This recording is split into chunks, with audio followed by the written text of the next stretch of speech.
Muy buenos días, les doy la más cordial bienvenida a nuestro tiempo devocional Tu Palabra para encontrar el camino. Y es 8 de julio del 2026 y para continuar con la lectura de la Biblia en un año, vamos a ir al primer libro de Samuel, capítulo 19, el libro del profeta Isaías, capítulo 63 y la carta de San Pablo a los Efesios en el capítulo 2. Y quisiera invitarlos, por favor, a que nos acompañen a la carta que Pablo le escribe a los Efesios, capítulo 2, y vamos a meditar hoy en la escritura, en esta carta que es una de las cartas más importantes que tiene el Nuevo Testamento, y no solo el Nuevo Testamento, sino de las cartas paulinas. Esta carta, como lo hemos mencionado en otras oportunidades, era una carta circular. Quiere decir que era copiada a otras iglesias, se leía en otras iglesias diferentes a sus destinatarios, como fueron los efesios. Tenían problemas común las iglesias y uno de ellos, que es lo que va a hablar y abordar Pablo en este capítulo 2, es que las iglesias estaban conformadas básicamente por judíos convertidos al cristianismo y por personas de origen gentil. ¿Y a qué se refiere el origen gentil? A personas que no eran judías, ¿sí? Griegos y de otros pueblos donde la iglesia estaba creciendo. Esto generaba ciertas divisiones, a veces discordias, a veces también problemas doctrinales y teológicos, y por eso Pablo pues aborda este tema en diferentes cartas. El capítulo 2 eh, se puede ver de una manera muy especial y es algo así que también lo plantea mucho Pablo en sus cartas, como la antigua vida y la nueva vida. ¿Sí? Pablo dice, por ejemplo, a los Corintios, de modo que si alguno está en Cristo, nueva criatura es, las cosas viejas pasaron y aquí todas son hechas nuevas. Es un planteamiento paulino de una vida antigua alejada del Señor y una nueva vida con el Señor. Entonces el capítulo 2 evidencia mucho este contraste de una vida antigua y de una nueva vida con un factor determinante en el cambio que es la presencia de Jesucristo, ¿sí? Entonces, esto éramos nosotros sin Cristo, esto somos ahora con Cristo, ¿sí? Es un planteamiento que también se mira en la evangelización, eh, sin meterse en lo que alguien puede ser hoy, pero con Cristo puede llegar a ser eso, ¿sí? Entonces, el capítulo 2 que además tiene uno de los pasajes más importantes respecto a la gracia del Señor frente a la salvación. La salvación, pues en la antigüedad, antes de la manifestación del Señor Jesús, pues se creía que la salvación, hay una idea o ha habido una idea desde mucho tiempo atrás sobre digámoslo, el lugar de premio, de privilegio, como el cielo, el paraíso, o un lugar de castigo que sería, no sé, el infierno, el lugar de la muerte. Pues siempre ha habido ese contraste desde la antigüedad y pues la salvación es una inquietud muy común en las personas, pues qué va a pasar después de la muerte. Es algo que ha acompañado al ser humano. Porque en sí no ha habido como alguien que vaya y vuelva y dé una información completamente clara y veraz. Entonces siempre ha habido una inquietud y de allí que desde la antigüedad pues se creía que la salvación era por buenas obras, que era por méritos propios y aparece el Señor Jesús para hablarnos de la gracia, que hemos hablado mucho de la gracia como un don que no merecemos. Bueno, aquí estamos desde Santiago de Cali. Este devocional es en vivo, seguramente lo verán más adelante algunos en YouTube, pero lo hacemos en vivo. Son las 5:35 de la mañana y podemos disfrutar de ese hermoso amanecer desde nuestra iglesia en el Monte Sión, que estamos ubicados a 8 kilómetros de la ciudad de Cali, en una montaña al occidente de Santiago de Cali, y podemos disfrutar de esta vista maravillosa. Continuamos entonces y vamos a ver unos puntos de lo que es antes de Cristo y lo que ahora el Señor ha hecho en nosotros. Y es muy importante porque a veces, al no estar ubicados, ¿sí? Al no tener claridad de la obra del Señor, pues podemos tal vez caer en algunas cosas como ingratitud o queja, pero cuando nosotros reconocemos la obra tan extraordinaria que el Señor ha hecho, pues podemos tener una actitud de mayor gratitud y entrega al Señor. ¿Qué nos empieza a decir? Primero, que nos dio vida, dice así.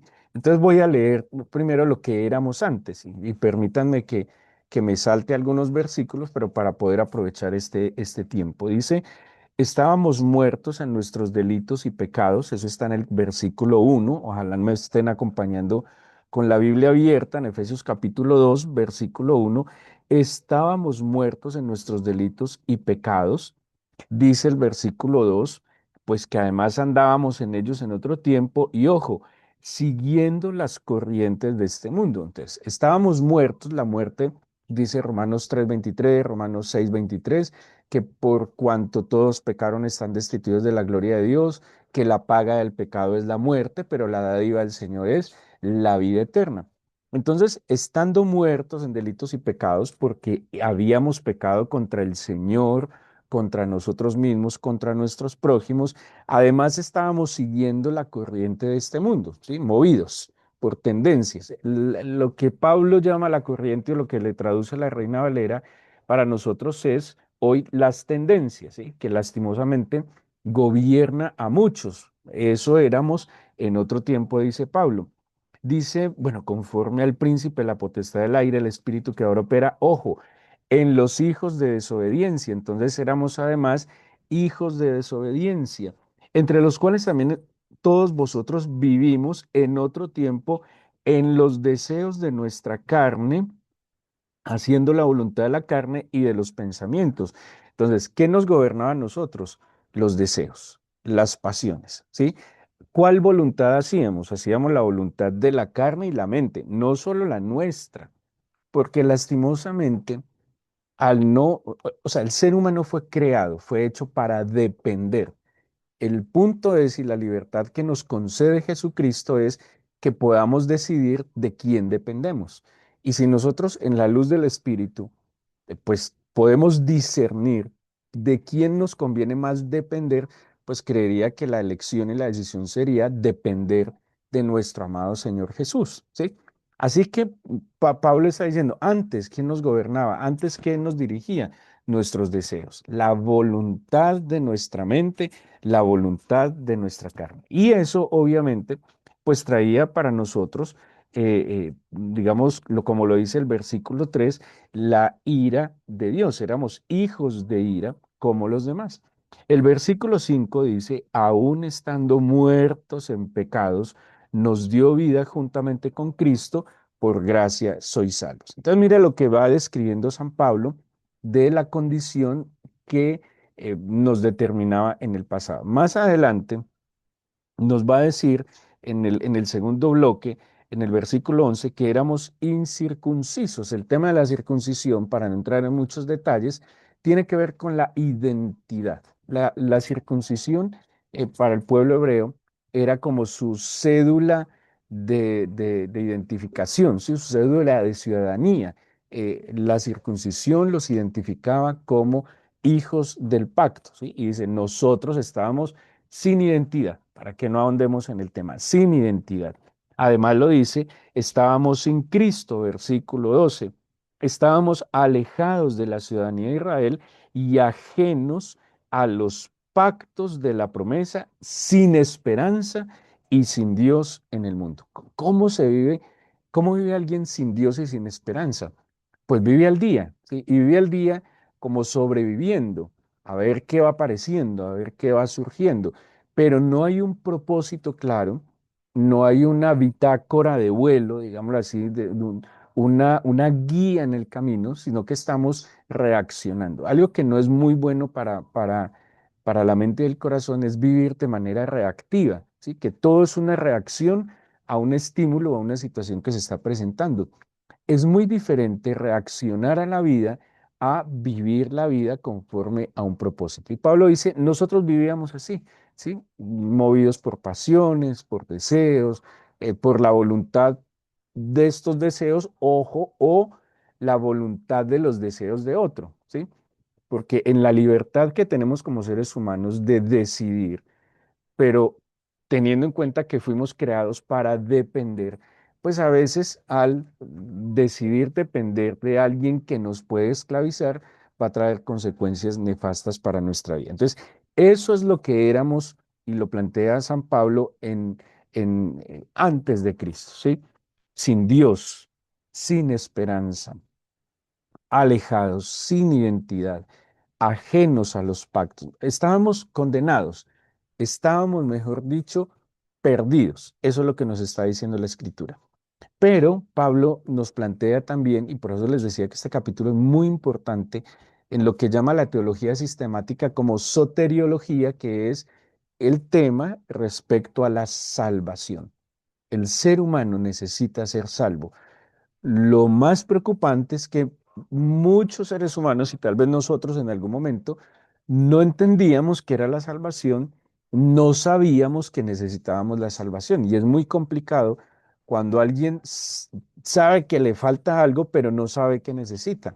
Y de verdad, siendo honestos, muchos de nosotros llegamos al camino del Señor no necesariamente porque fuésemos conscientes de la necesidad de la salvación. Algunos llegamos porque necesitábamos consuelo, compañía, un trabajo, pagar una deuda, solucionar un problema, bueno, tantas cosas. Y nos encontramos por la bondad y la misericordia del Señor con la salvación, que era el fin, el fin de la obra que el Señor Jesús hizo en este mundo. O sea, Él vino a salvarnos. Él no vino para que tuviéramos trabajo, para que tuviéramos mujer o marido, hijos. Eso es como la añadidura, que asimismo el Nuevo Testamento lo plantea. Esas son las añadiduras. Él vino fue a darnos vida, a darnos salvación, a perdonar nuestros pecados, a abrirnos una brecha para poder llegar al Padre. Ese es el gran propósito y la misión del Señor. Por eso, aquí está planteando la vida antigua. Aquí no dice en la vida antigua que tenían deudas, que estaban tristes, ¿no? Seguramente también, pero es todo respecto a la obra redentora de Jesucristo. Ahora, ¿qué nos concede el Señor Jesús? Dice el versículo 1, bueno, desde el 5, aún estando. Bueno, el 4, perdóname. Pero Dios, que es rico en misericordia, por su gran amor con que nos amó, factor determinante es el amor de Cristo para nosotros, aun estando muertos en pecados, nos dio vida juntamente con Cristo, y coloca entre paréntesis, por gracia sois salvos. Y juntamente con Él nos resucitó y asimismo nos hizo sentar en los lugares celestiales con Cristo Jesús. Entonces mire que por un lado vimos que estábamos muertos en delitos, siguiendo la corriente de este mundo, hijos de desobediencia, que andábamos según los deseos, la voluntad de nuestra propia mente y nuestra carne, hijos de ira. Y aquí nos está diciendo que nos dio vida con Cristo, que nos resucitó con Él, que nos sentó en lugares celestiales y que somos salvos por gracia. ¿Sí? O sea, nos da un lugar diferente, nos da un lugar especial, nos pone estamos en una condición sin, digámoslo, sin garantía, sin derechos alguno, y por su gracia, y tengan muy presente esta expresión, gracia. Gracia es algo que ninguno de nosotros merecía y aún así lo recibimos. Gracia es que el Señor no nos dio conforme a lo que merecíamos, uno, pero que el Señor nos dio conforme a lo que no merecíamos. ¿Qué no merecíamos? Perdón, redención, salvación, su amor eterno. ¿Qué sí merecíamos? La condenación, la muerte, la separación. Y no recibimos lo que merecíamos y recibimos lo que no merecíamos. Es una gracia enorme, es una bondad enorme que el Señor tuvo hacia nosotros. ¿Qué más nos plantea la vida, perdón, la Biblia en esta nueva vida que lo está diciendo San Pablo? Voy a leer el versículo 10. Dice, somos hechura suya, creados en Cristo Jesús para buenas obras, las cuales Dios preparó de antemano para que anduviésemos en ellas. Seguramente ustedes que están escuchando me entenderán porque aquella idea de que de modo que el que está en Cristo es nueva criatura, no es una situación conductual, ¿sí? No quiere decir simplemente como ahora soy cristiano ya no puedo hacer esto. Y como soy cristiano me toca hacer esto. Sino que y así lo vivo, lo experimento yo mismo, en esta nueva vida hay una nueva capacidad interna, viene desde adentro, una capacidad de amar, por ejemplo. Generalmente, ¿a quién amamos? Pues amamos al que nos hace bien, amamos al que nos ama, amamos al que nos bendice, al que nos ayuda. Pero el Señor coloca un parámetro enorme en el verdadero amor que viene del Espíritu y de esa relación con el Señor es: estamos capacitados para amar al enemigo, al que no nos hace bien, al que se nos opone, al que nos molesta la vida. Y, y, y seguramente cuando usted logra experimentar ese amor por el que no hace mérito alguno para que usted lo ame, está disfrutando esa nueva vida que le está dando Cristo. Amar por encima de los méritos, perdonar más allá de los méritos.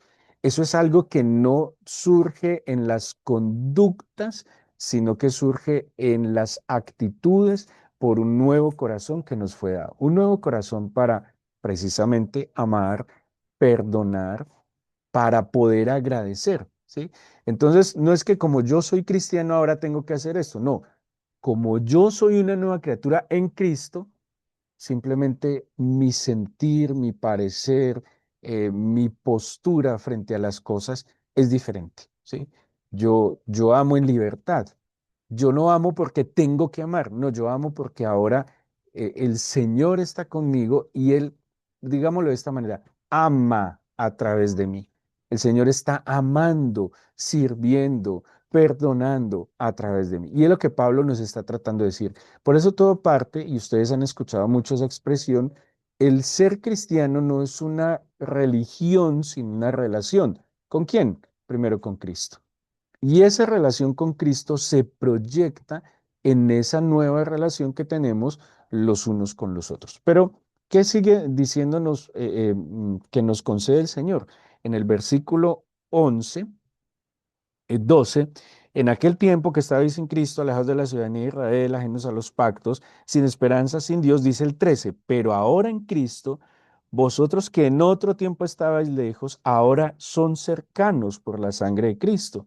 Él es nuestra paz, que de ambos pueblos hizo uno, derribando la pared intermedia de separación. Dice versículo 18, porque por medio de él, los unos y los otros, tenemos entrada por un mismo espíritu al Padre.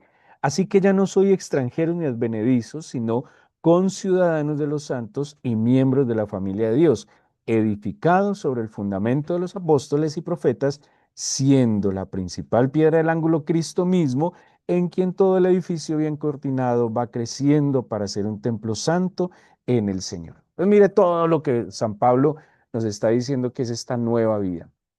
Había divisiones, estamos hablando de una iglesia donde había judíos, donde había paganos o gentiles, tenían discordia y dice, aquí el Señor quitó la barrera que había entre unos y otros y ahora somos uno solo. Pero los que menosprecian, que los judíos menosprecian a los otros como extranjeros y advenedizos, dice el Señor, no, ustedes entraron al pacto. ¿Se acuerda que leímos de que estábamos ajenos al pacto, sin esperanza, alejados, extranjeros, advenedizos, sin Cristo, incircuncisos? Dice, ahora son cercanos, tienen paz, son conciudadanos, son miembros, el Señor los hizo su pueblo. Hay una nueva identidad. Somos hijos, ya no somos hijos de desobediencia, ya no somos hijos de ira, ahora somos hijos amados, muy amados por el Señor. Somos un especial tesoro. Pedro lo dijo así, mas vosotros sois real sacerdocio, nación santa, linaje escogido, pueblo adquirido por Dios para anunciar las virtudes de aquel que nos llamó de las tinieblas a su luz admirable. Eso somos nosotros ahora. Así que no podemos pretender seguir buscando una identidad lejos de lo que en verdad somos. Somos creados, hechos y formados para su gloria. Somos, como dice Juan 1:12, tenemos la potestad de ser llamados hijos de Dios. Somos herederos del Padre, coherederos con Cristo. Con esa verdad deberíamos enfrentar hoy este día y lo que se venga. ¿sí? Él está con nosotros. ¿Le prestaron atención a la canción que tuvimos antes de la meditación en el tiempo de oración?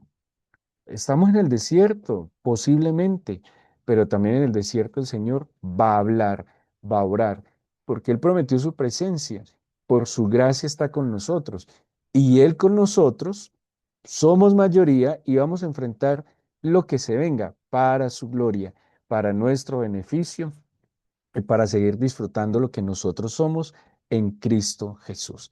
Vamos a darle gracias al Señor. Yo le voy a invitar a que disponga su corazón para que oremos, para que en este último tiempo de este tiempo devocional, pues pongamos todo esto que el Señor nos habla a través de su palabra en nuestro corazón y se lo podamos expresar a Él. Yo le invito a que cierre sus ojos, a que disponga todo su corazón y que le diga al Padre, en el nombre de su Hijo Jesucristo, que usted se presenta hoy con gratitud. Son muchas cosas que en estos pocos minutos es difícil meditarlas a profundidad, pero seguramente usted puede identificar que su vida ha cambiado y que encontramos cosas gracias al Señor que no estábamos buscando. Muchos de nosotros no estábamos buscando la salvación. Estábamos buscando alivio para nuestras dificultades, salida en un momento de limitación, esclavitud. Estábamos buscando reconciliación, restauración en alguna área y nos encontramos con un ofrecimiento enorme y es ser salvos por su gracia, por su bondad y por su amor. Así lo dice el mismo capítulo 2 en el versículo 8. Por gracia sois salvos, por medio de la fe, y esto no es de vosotros, pues es un don de Dios.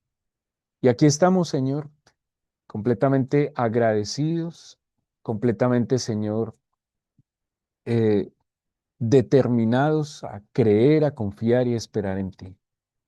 Nuestra esperanza no está en nuestras capacidades, habilidades, ni en otras personas, ni en el dinero, Señor. No, no puede estar ahí ni en liderazgos, no, está en ti. Tú no cambias, así lo dice el libro de Malaquías. Y porque no cambias, no hemos sido consumidos. Por eso, Padre eterno, en esta mañana, ante todo, nuestra gratitud por sabernos amados, elegidos, restaurados, salvos, redimidos. Pero también pedirte, Señor, que la luz de tu Espíritu nos ilumine de tal manera que podamos comprender esa obra perfecta y que nos identifiquemos conforme a tu obra en lo que nosotros somos.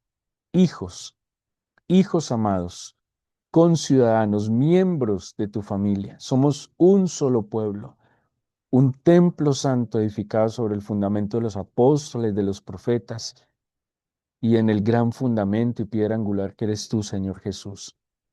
Estamos llamados a crecer de tu mano. Por eso hoy, Señor, quiero poner en tus manos mi vida, la vida de aquellos que están conmigo, mi familia, mis amigos, la iglesia, Señor, y pedirte que nos des de tu espíritu para enfrentar y para vivir este día de tu mano, para tu gloria. Encomiéndele al Señor este día sus tareas, lo que tiene por delante, sus deberes, sus obligaciones, y pídale al Todopoderoso que sea a través de su espíritu guiándole, pero también protegiéndole y también proveyéndole. Señor, yo te pido que me tomes de tu mano y no me sueltes, que tu espíritu me fortalezca con vigor en mi alma y que pueda caminar de tu mano. Muchas gracias, Señor, porque sé que estás con nosotros y escuchas nuestra oración en el nombre de Jesús. Amén.